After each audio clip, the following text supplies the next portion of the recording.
ஆண்டவராகிய இயேசு கிறிஸ்துவ நாமத்தில் உங்களுக்கு என்னுடைய அன்பின் வாழ்த்துக்கள். வேத புத்தகத்தை ஒவ்வொருவரும் தெளிவாக புரிந்து கொள்ள வேண்டும். அப்படி புரிந்து கொள்ளக்கூடிய வாய்ப்பு ஒவ்வொருவருக்கும் வழங்கப்பட வேண்டும். வேதத்தை நன்றாக புரிந்து கொள்வது என்பது சற்று கடினமான காரியம்தான். ஆனாலும் ஒருவர் அந்த வேதத்தில் உள்ள ஆழமான பகுதிகளை விளக்கி காண்பிக்கும் பொழுது அது மற்றவர்களுக்கு தெளிவாக புரியும். எனவே வேதத்தை விளக்குகின்ற ஒரு மிகப்பெரிய பணி என்பது முக்கியமான பணி. அந்த பணியில் ஒரு புத்தகத்தையும் நான் எப்படி படிக்க வேண்டும் என்கிற நோக்கத்தோடு உங்களுக்கு நான் விளக்கி வருகிறேன். கடந்த பதிவில் நெகேமியா புத்தகத்தை எப்படி ஆழமாக புரிந்து கொள்ள வேண்டும் என்பதை பற்றி முதல் 2 அதிகாரங்களை அடிப்படையாக கொண்டு நான் உங்களுக்கு வேதத்தை போதித்தேன். வேதத்தை விளக்குகின்ற பணி என்பது சாதாரண பணி அல்ல. அது ஒரு கடினமான பகுதி. அது விசுவாசிகள் தெரிந்து கொள்ள வேண்டும் என்கிற ஒரு பாரத்தோடு இந்த வேத பாடங்களை உங்களுக்கு நான் வழங்கி வருகிறேன். இந்த செய்திகள் உங்களுக்கு பிடித்திருக்கும் என்றால் மற்றோடு பகிர்ந்து கொள்ளுங்கள். இந்த ஊழியத்திற்காக ஜெபித்து இதை ஆதரிக்கும்படியாக உங்களை அன்போடு கேட்டுக்கொள்கிறேன். இன்றைய நாளில் நாம் தியானிக்கக்கூடிய பகுதிகள் எவைகள் என்றால், நெகேமியா புத்தகத்தில் உள்ள 3வது அதிகாரம் மற்றும் 4வது அதிகாரத்தை குறித்து சுருக்கமாக பார்க்கலாம். இந்த 3வது அதிகாரத்தை பற்றி நாம் பார்க்கும் பொழுது 2வது அதிகாரத்தில் என்ன நடந்தது என்றால், நெகேமியா அரசனுடைய ஆணையை பெற்று ஆளுநராக எருசலேமுக்கு வந்து அந்த இடிந்து போன மதில்களை பார்வையிட்டதாக பார்க்கலாம். இந்த அதிகாரத்தில் அந்த மதில்கள், எருசலேம் ஆலயம் இருக்கின்ற அந்த எருசலேம் பட்டணத்தினுடைய மதில்கள், வாசல்கள் எப்படி தரைமட்டமாக்கப்பட்டது என்பதை அறிந்து அதை கட்டுகின்ற பணியில் எவ்வாறு மக்கள் ஈடுபட்டார்கள் என்பதை இந்த பகுதி விளக்குகிறது. 3வது அதிகாரத்தில் எருசலேம் நகரில் உள்ள 10 வாசல்களை குறித்து சொல்லப்பட்டிருக்கிறது. ஆனால் மற்ற பகுதிகளில், இந்த புத்தகத்தினுடைய மற்ற 2 பகுதிகளில் இன்னும் 2 வாசல்களை குறித்து சொல்லப்பட்டிருக்கிறது. குறிப்பாக 8:16, 12:39 இன்னும் 2 வாசல்களை குறித்து சொல்லப்பட்டிருக்கிறது. ஆக மொத்தம் இந்த புத்தகத்தில் எருசலேம் நகரில் உள்ள 12 வாசல்களை குறித்து சொல்லப்பட்டிருக்கிறது. அதே போலதான் பரம எருசலேமில், ஹெவன்லி ஜெருசலேம் 12 வாசல்கள் இருந்ததாக சொல்லப்பட்டிருக்கிறது. வெளிப்படுத்தின விசேஷம் 21:12 எல்லாமே ஒன்றோடு இணைத்து நாம் பார்க்கக்கூடிய காரியம். இந்த அதிகாரத்தில் அந்த 10 வாசல்கள் எப்படி கட்டப்பட்டது என்பதை பற்றி உள்ள ஒரு ஸ்லைடு இப்பொழுது உங்களுக்கு முன்பாக காண்பிக்கப்படுகிறது. இந்த ஸ்லைடில் என்ன பார்க்கிறோம் என்றால், அந்த 10 வாசல்களை யார் யார் கட்டினார்கள் என்பதை பற்றியுள்ள சுருக்கமான காரியம். முதலாவது பார்க்கும் பொழுது இந்த பணியை முதல் ஆரம்பித்தவர்கள் யார் என்றால் ஆசாரியர்கள் தான். 3:1 பார்த்தா தெளிவாக தெரியும். எலியாசிப் தலைமையில் அந்த ஆட்டு வாசல்களை புதுப்பிக்கிற பணியில் ஈடுபட்டார்கள். 3:2 பார்க்கும் பொழுது எரிகோ பட்டணத்தில் வந்த மனிதர்கள் இன்னொரு வாசல்களை புதுப்பித்ததா பார்க்கலாம். இப்படி 3:8 தொழிலாளர்கள், தட்டர்கள், மருத்துவர்கள், வியாபாரிகள் அந்த பணியில் ஈடுபட்டதா பார்க்கலாம். 3:9 மாகாண அதிபதிகள் அந்த பணியில் ஈடுபட்டதா பார்க்கலாம். 23வது வசனத்தில் சாதாரண மக்களும் அந்த பணியில் ஈடுபட்டதா பார்க்கலாம். இப்படி பல்வேறு தரப்பட்ட மக்கள் இணைந்து அந்த காரியத்தை, அந்த ஒவ்வொரு மதில்களையும் கட்டியதாக பார்க்கலாம். அந்த 10 மதில்கள் பாதுகாப்பாக இருந்தால்தான் எதிரிகள் உள்ளே வர முடியாது. திறந்த வாசல்கள் வழியாக எதிரிகளும் வருவார்கள், இங்கே உள்ள யூத ஜனங்களும் புற இனத்தோடு கலந்து விடுவார்கள். எனவே ட்வின் டேஞ்சர்ஸ், 2 வகையான ஆபத்துகள் அந்த எருசலேம் நகரில் உள்ள மதில்கள் கட்டப்படாமல் இருப்பதனால் வரக்கூடிய காரியங்கள். ஆலயம் கட்டப்பட்டிருந்தாலும் அதை சுற்றி இருக்கிற எருசலேம் நகரில் உள்ள அந்த கட்டடங்கள், மதில்கள் பாதுகாப்பாக இல்லை என்பதை நாம் புரிந்து கொள்ள வேண்டும். அதனுடைய அடிப்படையில் இந்த 10 மதில்கள் எப்படி கட்டப்பட்டது என்பதை குறித்து 3வது அதிகாரத்தில் பார்க்கலாம். நீங்க சார்ட்டை பார்த்தா உங்களுக்கு தெளிவாக தெரியும்.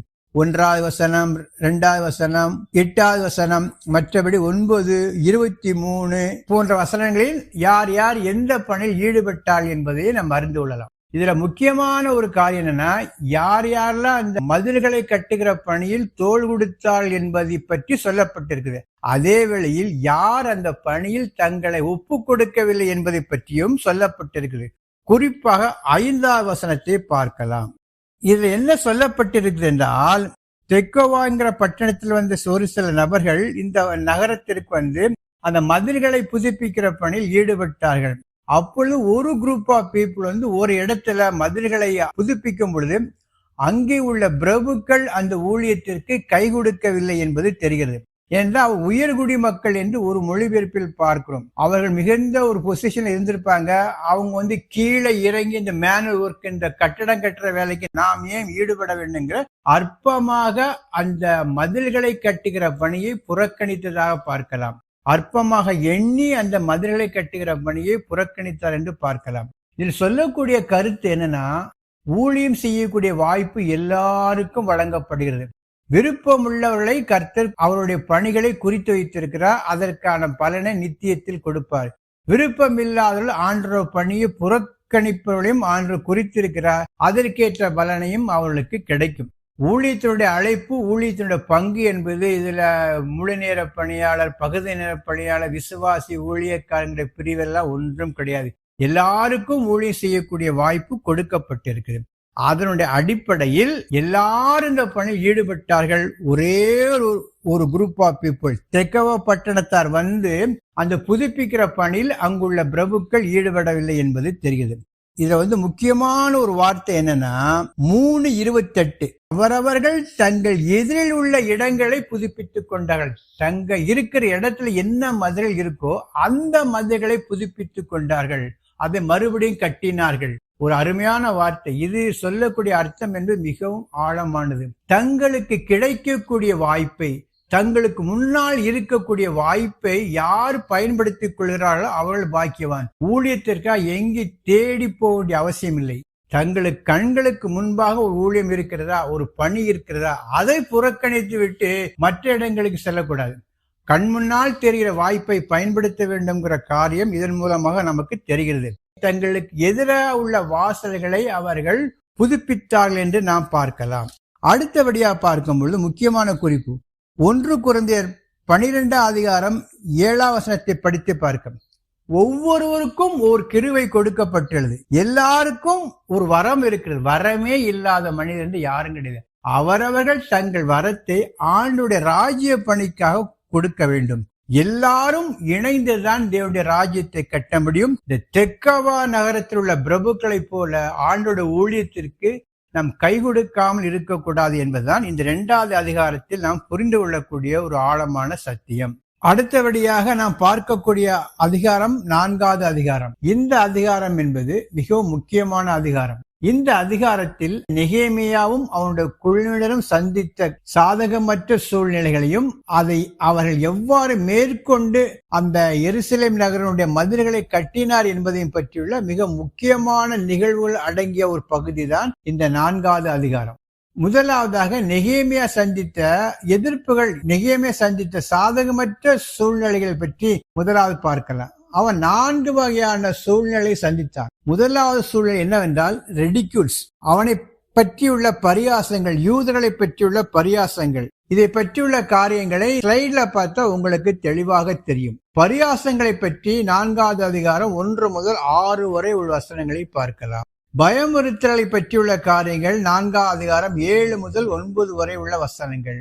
சோர்வை பற்றியுள்ள காரியங்கள் 4:10. பயமும் அதுக்கு பிறகு அவன் அவைகளெல்லாம் எப்படி மேற்கொண்டான் என்பதை பற்றியுள்ள காரியங்கள் 11 முதல் 23 வரை உள்ள வசனங்கள். எனவே இந்த காரியங்களை குறித்து சற்று சுருக்கமாக ஒன்றன் பின் ஒன்றாக பார்க்கலாம். முதலாவதாக அவன் சந்தித்த காரியம் என்னன்னா பரியாசங்கள், கேலி, கிண்டல். எப்படி என்றால் எருசலேமுக்கு பக்கத்தில் சமாரியா தேசம் ஒன்று உண்டு. அந்த தேசத்தில் ஆண்ட அல்லது ஆளுநராக கருதப்படுகின்ற சன்பலாத் என்பவன் அவன் யூதர்களை நோக்கி, இதை நீங்க உங்களால் கட்ட முடியுமா? அந்த வசனத்தை முதல் பார்க்கலாம். 4:2-3. அற்பமான யூதர்கள் இதை செய்ய முடியுமா? பார்த்திப்பார், அற்பமான யூதர்கள் செங்கலுக்கு உயிர் கொடுக்க முடியுமா? அப்படியே நீங்கள் கட்டினாலும் ஒரு நரி ஏறி போனால் கூட அந்த மதில்கள் இழுந்து விடுமே என்று எவ்வளவு நக்கலாக பேசினார். அதற்கு நெகேமியா ஒன்றுமே சொல்லவில்லை. அந்த நக்கலுக்கு பதில் நக்கலோ எதிர்ப்போ தெரிவிக்கவில்லை. அந்த எதிர்ப்புகளையும் கேலிகளையும் கிண்டல்களையும் அவன் நேராக ஆண்டவரிடம் கடத்தி விட்டான். குறிப்பாக 4:4 படிச்சு பார்த்தா தெளிவாக தெரியும். எங்கள் தேவனே, நாங்கள் அவமதிக்கப்படுவதை நீர் பார்த்து கொள்ளும் என்று கடவுள் மீது அந்த பாரத்தை போட்டு விட்டோம். நம்முடைய ஆவிக்குரிய வாழ்க்கையில் நம்முடைய ஊழியங்களை குறித்து அற்பமாக கேலி பேசுகின்றவர்களுக்கு நாம் கொடுக்கக்கூடிய ஒரே பதில் என்ன தெரியுமா? நம்மோடு கர்த்தர் இருக்கிறார் என்பதை நாம் நிரூபித்து அவர்களுக்கு காட்ட வேண்டும். அது ஒன்றுதான் இட்ஸ் மோஸ்ட் ஃபிட்டஸ்ட் ரிப்ளை. அதான் அப்படி காண்பிக்கும் போது அவருடைய நக்கல் கேலி எல்லாம் அடங்கி போயிடும். அதற்கு எதிர் கிண்டல் கேலி பேசுவது என்பது நமக்கு ஏற்ற ஒரு ஆவிக்குரிய விசுவாசிகளுக்கு ஏற்ற காரியமாக இல்லை. இதைத்தான் நெகேமியா அந்த பரியாசங்களை சந்தித்தான். அடுத்த ஒரு காரியம் என்னன்னா, அந்த சன்பலாத்தும் அம்மோனியனான தொபியாவும் அரபியர்கள் சேர்ந்து கொண்டு இந்த மதில்கள் வளர்ச்சியாக துரிதமாக கட்டப்படுவதை பார்த்து எரிச்சல் அடைந்து அவர்கள் மீது போர் தொடுக்க எத்தனித்தார்கள். இதையும் நெகேமியா எப்படி சந்தித்தான் என்றால், உடனடியாக அவளோடு போர் செய்யவில்லை. இவன் ஆளுநராக இருந்தாலும் அந்த எதிர்ப்பை குறித்து பயப்படாமல் அந்த காரியத்தையும் தேவனிடத்தில் ஒப்பு கொடுத்ததாக பார்க்கலாம். வசனம் 4:9. ஜெபிப்பதோடு விட்டுவிடாமல் அவளுடைய எதிர்ப்பை, ஒருவேளை அவள் போரிட்டு வந்தால் அதை பாதுகாப்பதற்கான காவலாளிகளை நியமித்ததா பார்க்க. உடனே இம்மிடியட்டா ஒரு ஆக்ஷன் எடுக்கல. கர்த்தரிடம் ஒப்பு கொடுத்து எந்த எதிர்ப்புகள் அவமானம் வந்தாலும் முதலிடம் நாம் அந்த எதிர்ப்புகளையும் அவமானங்களையும் கர்த்தரிடம் சமர்ப்பித்து விட்டு பிறகு நம்மை பாதுகாத்துக் கொள்ள வேண்டும். கர்த்தரிடம் நெருங்காமல், கர்த்தரிடம் நம்முடைய காரியங்களை தெரிவிக்காமல் நாமே சுய முயற்சியில் எந்த ஆவிக்குரிய எதிர்ப்பையும் சந்திக்க முடியாது என்பதற்கு நெகேமியா ஒரு உதாரணம். அந்த எதிர்ப்புகளை, அந்த பயமுறுத்தல்களை கர்த்தரிடம் சொல்லிவிட்டு அதற்கு பிறகு காவலாளிகளை நியமித்தான் என்று இந்த அதிகாரத்தில் நாம் பார்க்கலாம். இது அவன் சந்தித்த இரண்டாவது பிரச்சனை. நெகேமியா சந்தித்த அடுத்த ஒரு காரியம் என்னவென்றால், யூத மக்களிடையே ஒரு சோர்வு காணப்பட்டது. நம்மால் முடியுமா? ஏற்கனவே அவங்க சொல்லிட்டாங்க, உங்களால், நீங்கள் பலவீனமானவர்கள், உங்களால் முடியாதுங்கிற சொன்ன வார்த்தை ஏதோ ஒரு லெவல்ல யூதர்களுக்குள்ளே கிரியை செய்ய ஆரம்பித்து விட்டது. அது மாத்திரமல்ல, சரீர களைப்பு, எல்லாற்றுக்கும் மேலாக அந்த ஒர்க் லோடு, அந்த இடிந்து போன மதிலுடைய குப்பைகள் அதிகமாக இருந்தபடினாலே அவர்களுக்கு எப்படி முடியும் என்கிற ஒரு அவநம்பிக்கை ஏற்பட்டு சோர்வடைந்ததாக 4:10 பார்க்கலாம். கடைசியாக அவர்கள் யூதர்களை கொன்று விடுவோம் என்கிற மிரட்டினார்கள். ஒரு ஃபியர் ஏற்பட்டது. நம்மளை கொன்று விடுவார்களோ, நாம் மடிந்து போயிடுமோ என்கிற பயம் சைக்காலஜிக்கலா அவர்களுக்குள்ளே ஏற்பட்டது. ஒன்று கிண்டல், இன்னொன்று டிஸ்கரேஜ்மெண்ட், இன்னொன்னு பயமுறுத்தல், இன்னொன்னு பயம். இந்த 4 வகையான அந்த காரியத்தினாலே அந்த யூதர்கள் நிலைகுலைந்து இருந்தார்கள். அப்பொழுது நெகேமியா செய்த ஒரு காரியம்தான் மிகப்பெரிய வெற்றிக்கு வழிநடத்தியது என்று சொன்னால் அது எந்த சந்தேகமும் இல்லை. அதை பற்றி இப்பொழுது பார்க்கலாம். இப்படியாக ஒரு மிகப்பெரிய ஆபத்தை உணர்ந்த நெகேமியா தன்னுடைய யுக்தியை மாற்றினான். எப்படி என்றால், அந்த கட்டுமான பணியில், அதாவது இந்த மதில்களை கட்டுகிற பணியில் ஈடுபட்டிருக்கின்ற அத்தனை நபர்களையும் கூட்டி பாதியாக பிரித்தான். ஒரு பாதியை போர் வீரர்களாக மாற்றினான், இன்னொரு பாதியை அந்த கட்டுமான பணியில் ஈடுபட வைத்தான். அது மாத்திரமல்ல, அந்த கட்டுமான பணியில் ஈடுபடுவர்கள் கூட ஒரு கையில் ஆயுதத்தையும் ஒரு கையில் அந்த கட்டுமான பணியில் ஈடுபட்டதாக இந்த 4வது அதிகாரம் 16 மற்றும் 17 வசனங்களில் நாம் பார்க்கலாம். அது மாத்திரமல்ல, எதிரிகள் வருவதை அறிவிப்பதற்காக எக்காலம் ஊதுவலையும் அமர்த்தியதாக 4:20 பார்க்கலாம். இப்படியாக அந்த ஃபுல் அலர்ட்டோட நின்று அந்த எதிரிகளை சமாளித்ததாக பார்க்கலாம். முடிவாக 52 நாளில் அந்த அலங்கம் கட்டப்பட்டது. இதில் கற்றுக்கொள்ளக்கூடிய மிக முக்கியமான சத்தியங்கள் என்னவென்றால், எப்படி எருசலேம் நகரனுடைய மதில்களை கட்டுவது எவ்வளவு முக்கியமோ அதுபோல அந்த நகரத்தையும் பாதுகாப்பது மிக முக்கியமான காரியம். அதுபோல ஊழியத்தை கட்டுவது எவ்வளவு முக்கியமோ, வளர்ப்பது எவ்வளவு முக்கியமோ, அதுபோல ஊழியத்தை பாதுகாப்பதும் மிகப்பெரிய முக்கியமான கடமை. ஊழியம் பாதுகாக்கப்படாவிட்டால் அது நம்மளையும் பாதிக்கும், ஊழியத்தையும் பாதிக்கும். அது எதிரிகளுக்கு மிகப்பெரிய இலக்காரமாக போய்விடும். எனவே எந்த அளவுக்கு ஊழியத்தினுடைய வளர்ச்சிக்காக, முன்னேற்றத்திற்காக நாம் பாரப்பட்டு ஜெபிக்கிறோமோ, உழைக்கிறோமோ, அதுபோல ஊழியத்தை பாதுகாக்கிற பணியிலும் நாம் எச்சரிப்பாக இருக்க வேண்டும். அந்த எச்சரிப்புக்கு தேவையான காரணம் என்னவென்றால், முதலில் ஜெபிக்க வேண்டும், கர்த்தருடைய ஞானத்தோடு செயல்பட வேண்டும். எப்படி நெகேமியா இந்த ஆபத்தை உணர்ந்தவுடன் ஸ்ட்ராட்டஜியை மாற்றின மாதிரி நாமும் அலர்ட்டாக இருந்து பிசாசனுடைய தந்திரங்களை அறிந்து புரிந்து அதற்கேற்றபடி கர்த்தருடைய துணையோடு, பரிசுத்த ஆவியின் துணையோடு நம்முடைய யுக்திகளையும் மாற்றிக்கொள்ள வேண்டும் என்பதுதான் இந்த இடத்தில் நாம் கற்றுக்கொள்ளக்கூடிய காரியம். அது மாத்திரமில்ல, நெகேமியா இந்த இடத்துல ஒரு முக்கியமான ஒரு வார்த்தையை சொல்கிறான். படிக்க 4:14.